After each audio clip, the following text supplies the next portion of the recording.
আসসালামু আলাইকুম ভিউয়ার্স, এই মুহূর্তে ব্রেকিং এবং এক্সক্লুসিভ বিষয় নিয়ে হাজির হলাম। অবশেষে কিন্তু এবার প্রকাশ পেল বাংলাদেশের কসাই ছিলেন সাবেক স্বরাষ্ট্রমন্ত্রী আসাদুজ্জামান খান কামাল। এমন এক তথ্য এবার দেশবাসীকে জানিয়ে দিল অন্তর্বর্তী সরকারের প্রধান উপদেষ্টার প্রেস সচিব। তাকে কেন কসাই বলে সম্বোধন করলেন, এই নিয়ে থাকছে এক্সক্লুসিভ একটি রিপোর্ট। এরপর জানিয়ে দিব এবার বিএনপির সাথে ছাত্র নেতাদের ভুল বোঝাবুঝির বিষয়টি নিয়ে এবার মুখ খুললেন আসিফ নজরুল। এ বিষয়টি নিয়ে কি তথ্য দিলেন সে বিষয়টাও জানতে পারবেন। এবং সব শেষে আপনাদের জানিয়ে দেব বিএনপি সংস্কার ও নির্বাচন দুইটি জরুরি।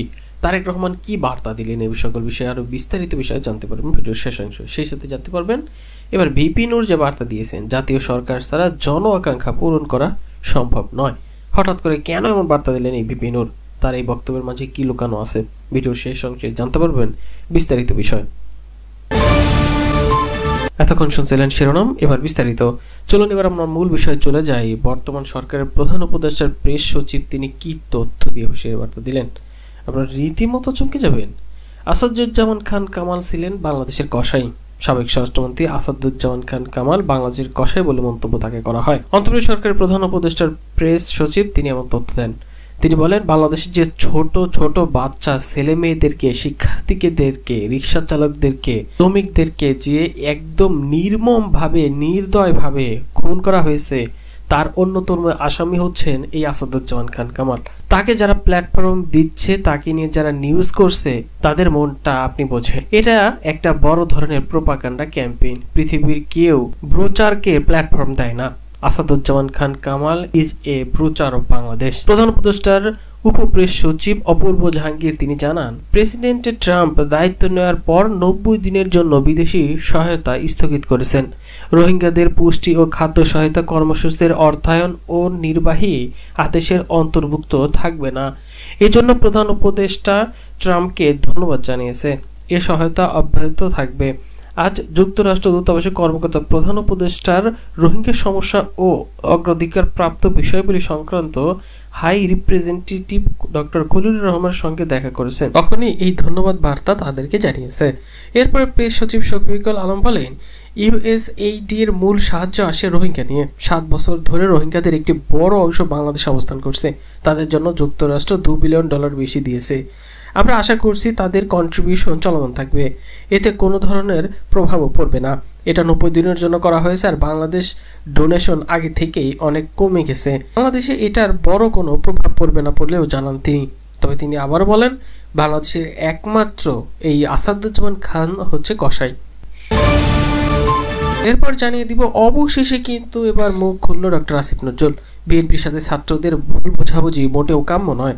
অন্তর্বর্তী সরকারের এই আইন উপদেষ্টা আসিফ নজরুল তিনি বলেছেন, বিএনপির সাথে ছাত্র নেতাদের দূরত্ব বা ভুল বোঝাবুঝি এটা কোনোভাবেই কাম্য নয়। আইন উপদেষ্টার ফেসবুকে স্পষ্ট করে স্ট্যাটাস দিয়ে লেখেন, বিএনপির সাথে ছাত্র নেতাদের বা গণ অভ্যুত্থানের শক্তিগুলোর মধ্যে কোনো দূরত্ব বা ভুল বোঝাবুঝি কাম্য নয়। এটি গণহত্যাকারী আওয়ামী লীগ নেতা কর্মী ও তাদের দোসরদের কতটা উৎসাহিত ও বেপরোয়া করে তুলতে পারে তার কিছুটা প্রমাণ আমরা গত কয়েকদিন পেয়েছি। গত 2 দিন ফেসবুক ছেয়ে গিয়েছিল ডক্টর ইউনূস উপদেষ্টা ও ছাত্র নেতাদের পালায়নের গুজব। এই গুজবের উন্মাদ আওয়ামী লীগের নেতাকর্মীদের নাশকতা করার চেষ্টা করেছে, এমন খবর প্রকাশিত হয়েছে। আতঙ্কিত হয়ে আমার কাছে 2-1 ফোনও করেছেন ঘটনা কি জানার জন্য। আমি যতটুকু জানি আর বিশ্বাস করি, বিএনপি ষড়যন্ত্র বা 1-11 ধরনের কিছুতেই আগ্রহী নয়। ছাত্র নেতারা সরকারের থাকা অবস্থায় কোনো রাজনৈতিক দল গঠন করছে না বা এতে যোগ দিতে যাচ্ছিল না। জুলাই ঘোষণাপত্র হবে একটি রাজনৈতিক দলিল এবং এটি প্রণয়নে গণঅভ্যুত্থানের শক্তিগুলোর মতামত আন্তরিকভাবে প্রতিফলনের ইচ্ছা ছাত্র নেতাদের রয়েছে। বিএনপি ও ছাত্র নেতারা এমনকি নির্বাচন কেন্দ্রিক বৃহত্তম সমঝোতার বিষয়েও আগ্রহী নন। এ ধরনেরও ফর্মুলা আলোচনা সাপেক্ষে, তাই বিরোধীর কোনো কারণেই সম্ভব নয়। সবাইকে বরং বুঝতে হবে, ঐক্য ছাড়া আমাদের বিকল্প নাই। গণহত্যাকারী দল আওয়ামী লীগের হাতে রয়েছে লুটের লক্ষ লক্ষ কোটি টাকা। অনেক অন্ধ স্তবক ও সুবিধাবস্তি গোষ্ঠী, শক্তিশালী প্রচারণা নেটওয়ার্ক, তাদের পেছনে রয়েছে ক্ষমতাশীল ভিন্ন রাষ্ট্র। এদের রুখতে হলে জুলাই গণঅভ্যুত্থানের শহীদ ছাত্র জনতার আত্মত্যাগকে মনে রেখে আমাদের ঐক্যবদ্ধ থাকতে হবে। আমাদের মধ্যে ভিন্ন মত থাকবে, কিন্তু তা বাংলাদেশ শত্রুদের জন্য উৎসাহব্যঞ্জক হয়ে ওঠার পর্যায়ে যেন না যায়, এমন এক বার্তা দিয়ে তিনি সকলকেই ঠান্ডা রাখতে চান এবং ঠান্ডায় রাখলেন। কোনোভাবেই ছাত্রদের সাথে বিএনপির যাতে ভুল বোঝাবুঝি না হয় এবং এটা কোনোভাবেই কাম্য নয়, তাহলে আওয়ামী লীগ যে কোনো সময় আবার মাথা চাড়া দিতে পারে, এমন এক বার্তা কিন্তু দিলেন এই আসিফ নজরুল। এবং সব শেষে যে বিষয়টা তুলে ধরতে যাচ্ছি, তারেক রহমান ওই বিষয়টি নিয়ে মুখ খুলেছেন। এবার বিএনপির সংস্কার ও নির্বাচন দুটিরই পক্ষে, দুটোই জরুরি। বিএনপির ভারপ্রাপ্ত চেয়ারম্যান তারেক রহমান বলেছেন, বিএনপি সংস্কার এবং নির্বাচন দুটির পক্ষেই, দুটিই জরুরি। সংস্কার নাকি নির্বাচন, কেউ কেউ এমন উদ্দেশ্য প্রণোদিত প্রশ্ন নিয়ে কূটতর্ক করার অপচেষ্টাও করছে। তারেক রহমান দেশের জনগণের চাহিদা তুলে ধরে বলেন, আমরা যদি দেশের বিরাজমান পরিস্থিতি দেখি সেটা কিন্তু ভিন্ন। দেশের কোটি কোটি পরিবারের কাছে এই মুহূর্তে নির্বাচন এবং সংস্কারের চেয়েও বেশি গুরুত্বপূর্ণ সংস্কার পরিচালনা করা। তিনি বলেন, একদিকে দ্রব্যমূল্যের ঊর্ধ্বগতি, অপরদিকে জনগণের ওপর চাপিয়ে দেওয়া ভ্যাটের বোঝা। ফলে দেশের কৃষক, শ্রমিক, দিনমজুর, স্বল্প আয়ের এমনকি নিম্ন মধ্যবিত্ত পরিবারগুলোর কাছেও সংস্কারের টেকানোই অনেক ক্ষেত্রে দায় হয়ে পড়েছে। অনেক পরিবার চলছে নীরব হাহাকারে।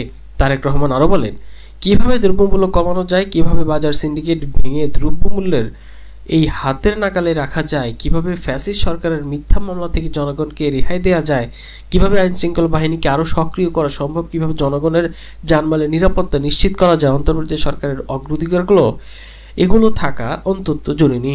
তাই আমরা চাই সংস্কার হোক, তবে সেটা খুবই শান্তপূর্ণভাবেই। এবং তিনি এ পোস্টটাও স্পষ্ট করে তুলে ধরেন যে নির্বাচনও খুব দরকার, তবে অনেকে কিন্তু এখন নির্বাচনও চাচ্ছে না, সেটিকেও তিনি সাধুবাদ জানান, অর্থাৎ এই তারেক রহমান। তিনি যেটা বললেন, এই সকল তর্ক না করাটাই বেটার, কারণ এই সকল তর্ক করলে কেউ কিন্তু এর মধ্যে আসতে পারে, সেটা হচ্ছে আওয়ামী লীগ। তারা কিন্তু অনেক শক্তি নিয়ে এখনও আছে এবং তারা প্রতিনিয়ত এই দেশকে নিয়ে ব্যাপক ধরনের ক্ষতির করবে এমন চিন্তাভাবনা নিয়েও কিন্তু আছে। তো বিএনপির নেতাই তারেক রহমান তিনি যে বার্তা দেশবাসীকে দিলেন, অবশেষে কিন্তু ওই তর্কের সমাধান ঘটল। দেখা যাক এরপরে কোনো বিএনপি নেতা তিনি তার বক্তব্যে এমন কথা বলে কিনা, সেটা এখন দেখার বিষয়। অন্যদিকে ভিপি নুরুল হক নূর কিন্তু আরেকটা বার্তাও দিয়েছেন, জাতীয় সরকার ছাড়া জন আকাঙ্ক্ষা পূরণ করা কোনোভাবেই সম্ভব নয়। জাতীয় সরকার ছাড়া জন আকাঙ্ক্ষা পূরণ করা সম্ভব নয় বলে মন্তব্য করেছেন গণ অধিকার পরিষদের সভাপতি ও ডাকসু ভিপি এই নুরুল হক নূর। জাতীয় ঐক্য এবং সংহতির জন্য জাতীয় সরকার গঠনের লক্ষ্যে নতুন করে উপদেষ্টা পরিষদ পুনর্গঠন করতে হবে বলেও জানান তিনি। অন্তর্বর্তী সরকারের জন আকাঙ্ক্ষার বিপরীতে ধাবিত হচ্ছে অভিযোগ করে ডাকসুর সাবেক ভিপি বলেন, গঠনের পর থেকে ব্যর্থতার পরিচয় দিয়ে যাচ্ছে অন্তর্বর্তী সরকারের উপদেষ্টারা।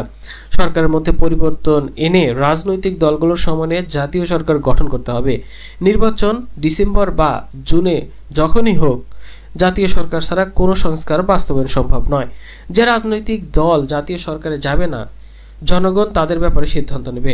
5 আগস্টের পরে জাতীয় বা সর্বদলীয় সরকার গঠন জরুরি ছিল, কিন্তু সেটা করা হয়নি। অন্তর্বর্তী সরকারের নাম দিয়েই সরকারকে দুর্বল করা হয়েছে। এখন সরকার ও রাজনৈতিক দল মুখোমুখি দাঁড়াচ্ছে। এখন এই অবস্থা যদি চলতে থাকে, তবে এই বিভাজন আওয়ামী লীগকে পুনর্বাসনের সুযোগ করে দেবে বলেও হুঁশিয়ারি বার্তা দেয় কিন্তু এই ভিপি নুরুল হক নূর। তবে এই ভিপি নূরের যে কথা, রীতিমতো চমকে যাবেন। আওয়ামী লীগকে নিয়ে তিনি আরও যে ভয়াবহ তথ্য দেন, আওয়ামী লীগ যদি সুযোগ পায় তাহলে কিন্তু কাউকে ছাড় দেবে না। আওয়ামী লীগকে কাম ব্যাক করানোর জন্য ন্যাশনাল ইন্টারন্যাশনাল অনেক এজেন্ট কাজ করবে, তাই সকলকে সাবধান করে দেন এই ভিপি নূর।